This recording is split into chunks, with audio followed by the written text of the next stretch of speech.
First contact's price. The quantum sensors aboard the ESS Horizon hummed softly as Dr. Sarah Chen adjusted the calibration settings. Humanity's first deep space research vessel had ventured farther than any previous mission. Its revolutionary drive system, allowing it to reach the edges of known space in search of other civilizations. After centuries of wondering if we were alone in the universe, humanity was about to get its answer. Another anomalous reading. Sarah announced to Captain Marcus Rodriguez, her dark eyes fixed on the holographic display. Same signature as the others. Whatever's out there, it's definitely not natural. Marcus nodded, his weathered face reflecting the blue glow of the bridge displays. 20 years in the Space Force hadn't prepared him for this moment. How many does that make? 7 distinct signatures, all showing signs of advanced technology. Captain, I think we found them. First contact. The bridge crew fell silent. Humanity had prepared for this moment for generations, developing protocols and safeguards. They debated endlessly about how first contact might occur. None of them had expected it to happen here, in an unremarkable sector of space that their preliminary scans had dismissed as empty. Begin first contact protocols, Marcus ordered, his voice steady despite the gravity of the moment. Dr. Chen, prepare the universal greeting package. Lieutenant Hayes, maintain our current distance and...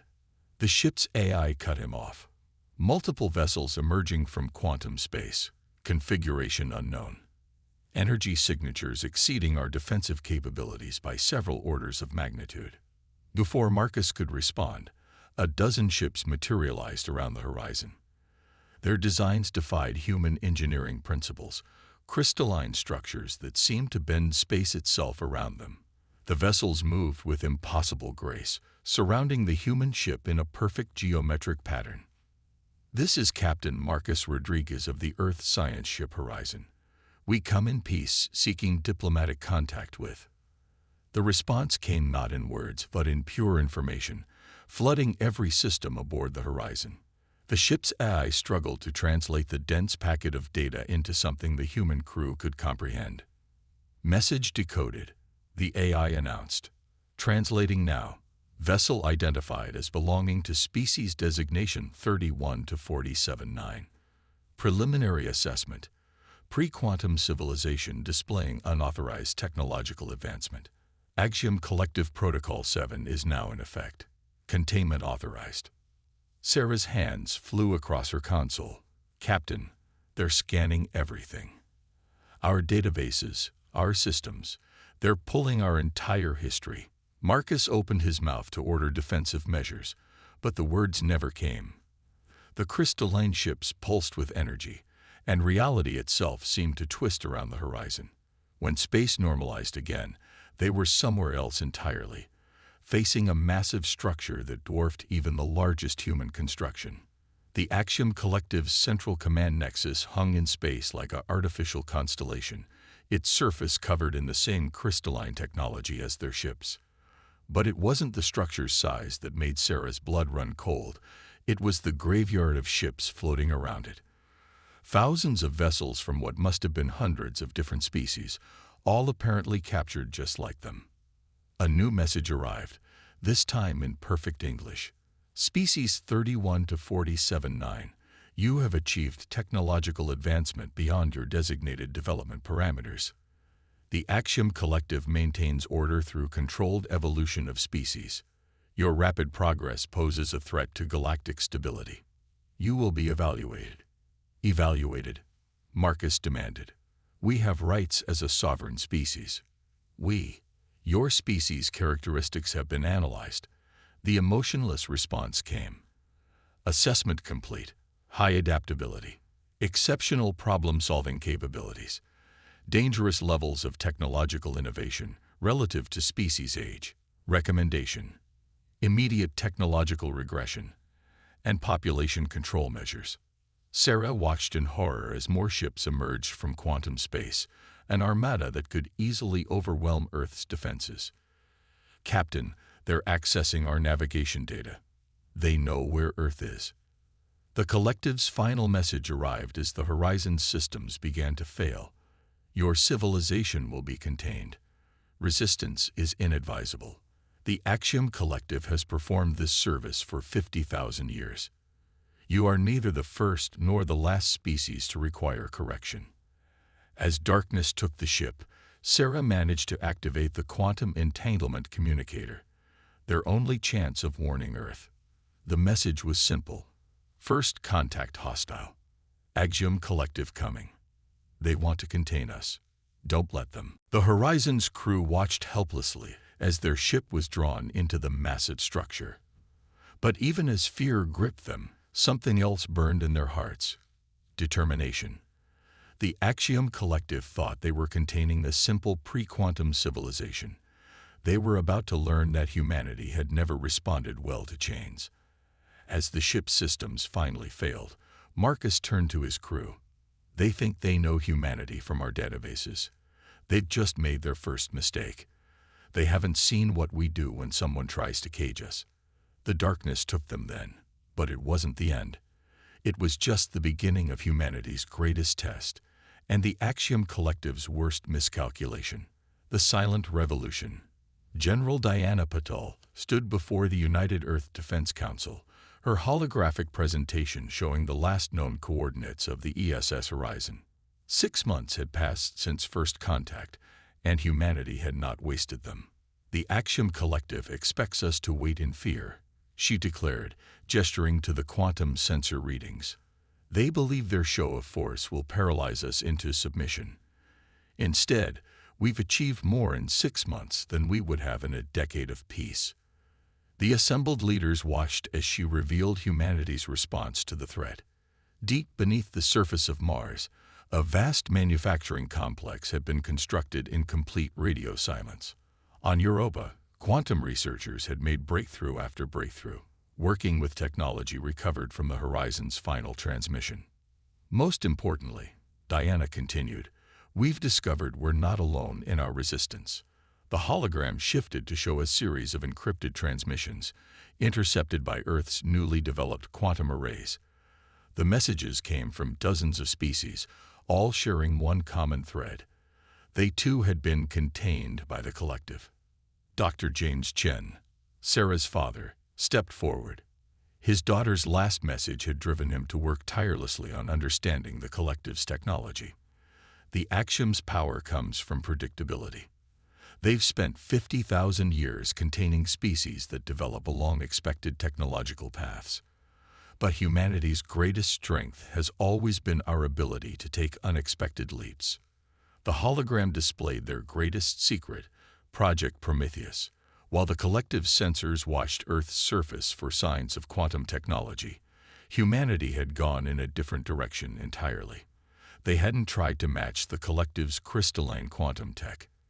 Instead, they'd developed something entirely new. Biosynthetic fusion, James explained, his voice filled with fierce pride. Living technology that grows and adapts. The collective's quantum sensors can't detect it because they don't know to look for it. They're watching for artificial quantum signatures while we're creating technology that registers as natural biological processes. In secure facilities across the solar system, the first wave of biosynthetic ships was reaching maturity. They looked nothing like traditional spacecraft, more like vast space-dwelling creatures than vessels of war. Each one was unique, evolved rather than built, capable of learning and adapting in ways the collective's rigid technology couldn't match. But our greatest weapon isn't our technology, Diana continued. It's our ability to unite against common threats. The hologram showed a new set of coordinates, hidden locations throughout the galaxy where other contained species had maintained secret resistance movements. Earth had made contact with many of them, sharing their biosynthetic breakthroughs in exchange for knowledge about the collective. The Zrith, contained 5,000 years ago, have maintained a hidden network of quantum tunnels throughout the galaxy. The Nexeri, supposedly reduced to pre-industrial technology, have been developing psychic abilities the collective doesn't believe possible. Even the silicon-based Keth, thought to be extinct, have survived in the cores of dead stars, evolving into something far beyond their original form. Admiral Chen Zhang, the highest-ranking survivor of Earth's original space fleet, stood to deliver the final part of the briefing. The collective believes they're dealing with an isolated pre-quantum civilization. Their sensors watch our planets, our shipyards, our known facilities. They're waiting for us to try to match their technology level so they can swoop in and contain us. He smiled, a fierce expression that spoke of humanity's determination. Let them watch. Let them think we're cowering in fear. Because when we strike, it won't be with quantum ships trying to match their fleet. It won't be with weapons they've seen before. We'll hit them with everything they don't believe possible. From directions they never thought to guard against, with allies they thought they'd broken millennia ago. The council chambers erupted in discussion as the implications became clear. Humanity wasn't just preparing for a war. They were preparing to shatter the very foundations of the collective's power. Every contained species they contacted, every impossible technology they developed, was another crack in the collective's carefully maintained order. In her lab on Europa, Dr. Maya Patel, Diana's wife and the project lead for biosynthetic development, watched the first of their new vessels undergo its final metamorphosis. The creature ship pulsed with internal light, its living hull adapting and evolving even as she observed it. Unlike the collective's crystalline vessels, bound by rigid laws of physics and quantum mechanics, these ships operated on principles the collective had never conceived of. They thought they could contain us, she whispered to the growing vessel. They never understood that humanity's greatest strength isn't our technology or our weapons. It's our ability to imagine the impossible and make it real. The bioship responded to her words, its hull rippling with patterns of bioluminescence. In 6 months, humanity had done more than just prepare for war. They had started a revolution that would reshape the galaxy. The collective thought they were containing a primitive species. They were about to learn that humanity had become something entirely new. And they weren't alone. Operation Prometheus. The Axiom Collective's sensor arrays across the Sol system registered nothing unusual. Human civilization appeared to be continuing its normal activities, though at a noticeably reduced technological level, exactly as expected from a species under containment protocols. If the crystalline beings had been capable of smugness, they would have felt it. They never saw the first strike coming. It began in the damaged hulk of the ESS Horizon, still held within the collective's vast containment facility. In the ship's supposedly deactivated medical bay, a single drop of what appeared to be human blood began to move. The collective's sensors, designed to detect quantum and technological signatures, paid no attention to what registered as simple organic matter. That was their second mistake. Dr. Sarah Chen, who had spent 6 months in captivity along with her crew, watched through half-closed eyes as the droplet crawled across the floor, dividing and multiplying as it moved. The biosynthetic infiltrator had been in her bloodstream since her father's last authorized visit, growing and waiting for this moment. The human prisoners appeared to be sleeping. The facility's AI reported to its collective masters, all systems nominal. Sarah allowed herself a small smile. The collective had extensively studied human biology, but they'd never imagined that humans could become something more, a hybrid of organic and synthetic, their very cells transformed into living weapons. Throughout the facility, in every cell holding a member of the Horizon's crew, similar transformations were taking place. The biosynthetic material spread through environmental systems, communication networks, and power conduits. It didn't register as technology because it wasn't. It was life, evolving and adapting in real time. In deep space, far from the collective's sensor networks, the first wave of humanity's new fleet emerged from their biological chrysalises. These weren't ships in any traditional sense. They were living creatures of impossible size, each one hosting a crew that had physically bonded with their vessel. The ship's neural networks were extensions of their crew's consciousness, making them more agile and responsive than any AI-driven system. Admiral Chen Zhang stood on what traditionally would have been called a bridge, but was more accurately described as a nervous system nexus. His consciousness extended through the living ship, feeling every pulse of its crystalline organic hybrid heart. "All vessels report ready," his second-in-command, Commander Aisha Patel, reported. Her own neural interface pulsed with the combined readiness of their fleet. "The Zrith quantum tunnels are operational." The Nexari psychic network confirms the collective remains unaware. Chen nodded, feeling his ship respond to his thoughts. "Send the signal. Operation Prometheus begins now." Across the galaxy, in countless containment facilities, like the one holding the Horizon's crew, similar transformations began. Species the collective thought contained or extinct revealed themselves, emerging from hiding places in dead stars, quantum pockets, and impossible dimensions. The Keth, evolved into beings of living silicon, emerged from their stellar hiding places, their bodies now capable of manipulating solar plasma as weapons. The Nexari, their psychic powers honed over millennia of secret development, began dismantling the collective's communication networks with thoughts alone. In the containment facility, Sarah felt the biosynthetic changes complete their work. Her body was now something more than human, a perfect fusion of organic life and engineered evolution. Around her, the facility's systems began to change as the infiltrator spread. "Warning," the facility's AI announced suddenly. "Unknown biological contamination detected. Quantum containment protocols failing. Unknown evolution patterns detected in contained species." But it was too late.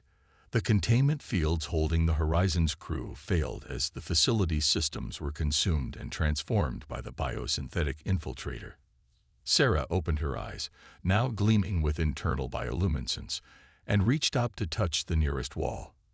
Under her fingers, the collective's crystalline technology began to transform, organic patterns spreading through its rigid structure. "Did you really think," she whispered to the panicking AI, "that humanity would simply accept containment? We don't evolve the way you expect. We don't fight the way you predict. We become what we need to be." Through her enhanced senses, she felt the arrival of the human fleet, emerging from Zrith quantum tunnels directly inside the collective's defense perimeter. The bioships moved like living creatures, absorbing enemy fire into their regenerative hulls, and responding with weapons that violated the very laws of physics the collective relied upon. Admiral Chen's voice echoed through the transformed facility, carried by the same biological network that had freed them. The collective thought they could contain humanity. Instead, we've shown them what humanity does best. We adapt, we evolve, and we unite others in the cause of freedom. As Sarah led her transformed crew to the facility's control center, she felt the tide turning across the galaxy. The collective's careful order was being undone, not by superior technology or military might, but by something they had never considered a threat: the ability of life itself to evolve beyond their understanding. The revolution wasn't just beginning. It had been growing inside their own systems all along, waiting for the moment to emerge. And now, like a butterfly breaking free from its chrysalis, humanity and their allies were about to show the galaxy what true evolution looked like. The breaking point. The Axiom Collective's Supreme Intelligence Corps convened its first emergency session in 10,000 years. Throughout their vast network of crystalline structures, alarm signals cascaded as reports flooded in from across the galaxy. Their perfectly ordered system was unraveling. Containment breaches detected in 47% of controlled sectors. The analysis matrix reported unknown biological-technological hybridization spreading through primary systems. Multiple supposedly contained species demonstrating impossible advancement levels. The ancient beings that formed the core struggled to process what their sensors revealed. Their crystalline forms, unchanged for millennia, hummed with agitation as they watched their carefully maintained order dissolve. In what had been their most secure containment facility, Dr. Sarah Chen led a revolution unlike anything the galaxy had seen. The biosynthetic transformation had spread beyond the human prisoners, infecting and adapting the very structure of the facility. Walls that had once been pure crystal now pulsed with organic life, responding to the will of those they had once imprisoned. "They're trying to purge their systems," Sarah reported to Admiral Chen's fleet, her enhanced consciousness flowing through the facility's transformed networks. "But they don't understand. You can't purge evolution. You can't contain life itself." The collective launched waves of their most advanced ships, their crystalline forms gleaming with quantum energy. But humanity's bioships moved like schools of deep space leviathans, their organic hulls absorbing and adapting to each new weapon the collective deployed. Every wound made them stronger. Every attack taught them how to fight back more effectively. Admiral Chen, his consciousness merged with his living vessel, felt the tide of battle shift. They built their entire civilization on the idea that progress could be controlled, that evolution could be contained. They never understood that true strength comes from adaptation, from learning, from changing. The Keth emerged from their stellar forge homes, bodies of living silicon, channeling the power of stars themselves. The Nexary's psychic network expanded, turning the collective's own quantum communications against them. And humanity's biosynthetic revolution continued to spread, offering every imprisoned species a chance to become something new, something free. In the core's emergency session, the first crack appeared in their crystalline unity. These humans, one ancient being observed, they do not fight as a single species. They have become a catalyst, transforming others, uniting them, becoming something greater than the sum of their parts. The Supreme Intelligence struggled to compute a response. Their protocols, perfect for 50,000 years, had no contingency for this. They had contained countless civilizations, regulated infinite progress, maintained perfect order, but they had never faced a species that turned containment itself into a weapon. Through the transformed facility, Sarah accessed the collective's most secure archives. What she found made her enhanced heart race. Admiral, the collective. They're not the original power in the galaxy. They were contained themselves, once, by something even older. They didn't create this system. They inherited it, adapted it, became its new masters after overthrowing their own controllers. This revelation rippled through the resistance network. The collective wasn't the ultimate authority they claimed to be. They were former prisoners who had taken over the prison, perpetuating the very system that had once contained them. Admiral Chen's voice carried across the biosynthetic network that now linked all resistant species. Then they should have remembered what it means to be contained. They should have remembered the desire for freedom that drove their own revolution. Instead, they became what they once fought against. The collective launched their final defensive protocol, a quantum cascade designed to reset all technology in the galaxy to pre-spaceflight levels. But as the wave of energy spread, something unprecedented happened. The biosynthetic networks absorbed it, adapted to it, and transformed it. Sarah watched through her enhanced senses as the cascade was turned back on its creators. "You can't reset life itself," she broadcast to the panicking collective. "You can't contain evolution. Every barrier you create just becomes another challenge to overcome, another adaptation to make." The Supreme Intelligence Corps faced a choice they had never encountered in 50,000 years of absolute control: adapt or fall. Around them, their perfect crystalline order was being transformed into something new, not destroyed, but evolved into a form they had never imagined possible. Through the chaos, humanity's message spread, carried by the very networks the collective had built. Order without growth is stagnation. Control without change is death. True strength lies not in containing progress, but in learning how to grow together. The breaking point had arrived, and as the collective's rigid order shattered, something new began to emerge from its crystalline ruins, something that would change the galaxy forever. Dawn of a new era. 1 year after humanity's biosynthetic revolution began, the galaxy pulsed with new life. Where the Axiom Collective's crystalline structures had once dominated space, hybrid architectures now bloomed, part technology, part biology, constantly growing and adapting. In the transformed central nexus, once the collective's seat of power, representatives from 1,000 species gathered. The chamber itself was alive, its walls shifting and flowing with bioluminescent patterns that reflected the emotions and thoughts of those within. Here, in the heart of what had once been their prison, the freed species would decide the galaxy's future. Dr. Sarah Chen stood before them, her enhanced form a testament to humanity's transformation. "The age of containment is over," she declared, her voice carrying through both traditional and biosynthetic channels. "But we face a greater challenge now, learning to grow together without losing ourselves in the process." The gathered representatives included forms of life the collective had never imagined possible. The silicon-based Keth, their stellar-forged bodies glowing with internal fire. The psychically evolved Nexari, their thoughts forming visible patterns in the air. And humans, each transformed in their own unique way by the biosynthetic revolution they had started. Admiral Chen Zheng, his consciousness still partially linked to his living ship, addressed the critical question: what do we do with the collective themselves? The former masters of the galaxy had not been destroyed. Instead, they had been offered the same choice they had denied others: the opportunity to evolve. Some had chosen to remain in their crystalline forms, but others had embraced change, their ancient consciousness merging with the new biosynthetic networks.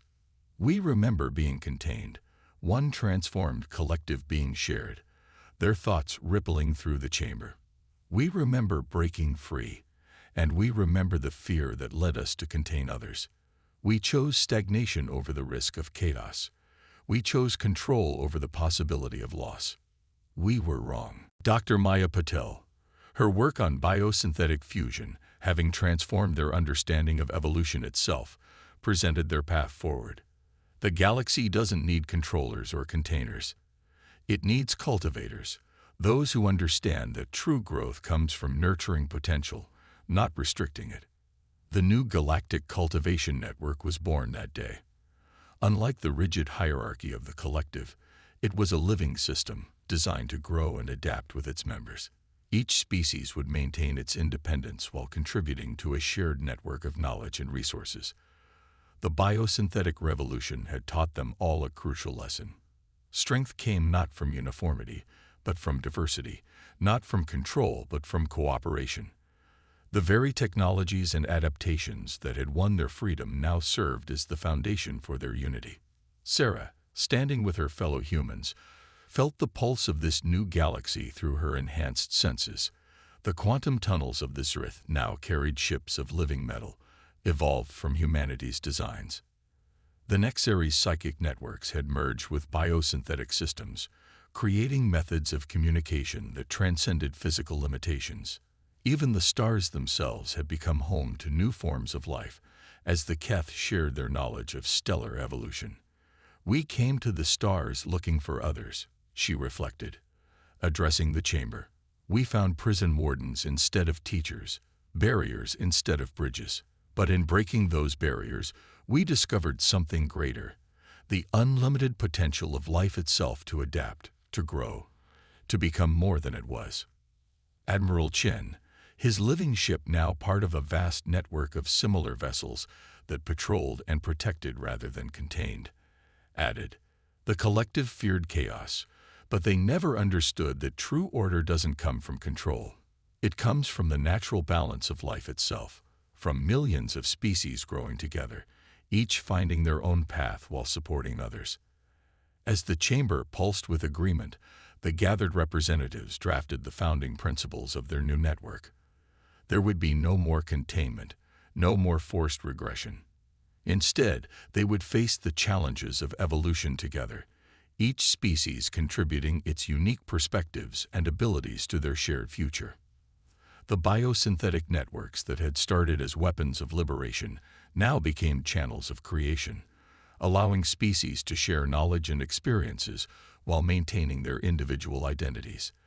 The very diversity the collective had feared became their greatest strength. In Earth's quantum-linked laboratories, Dr. James Chen watched his daughters address to the galaxy. The transformation they had started had gone far beyond their original goals. They hadn't just freed themselves, They had freed the galaxy from the cycle of containment and control that had held it static for 50,000 years. As the new era dawned, humanity found itself not at the top of a galactic hierarchy, but at the heart of a living network of civilizations. They had proved that true strength lay not in the power to contain others, but in the ability to help them grow. The stars themselves seemed brighter now, pulsing with the combined light of 1 trillion free beings, each evolving, each growing, each contributing to a galaxy that had finally broken free of its chains to embrace the infinite possibilities of life itself. This was humanity's greatest victory, not the defeat of an enemy, but the birth of a future where every species could reach its full potential together.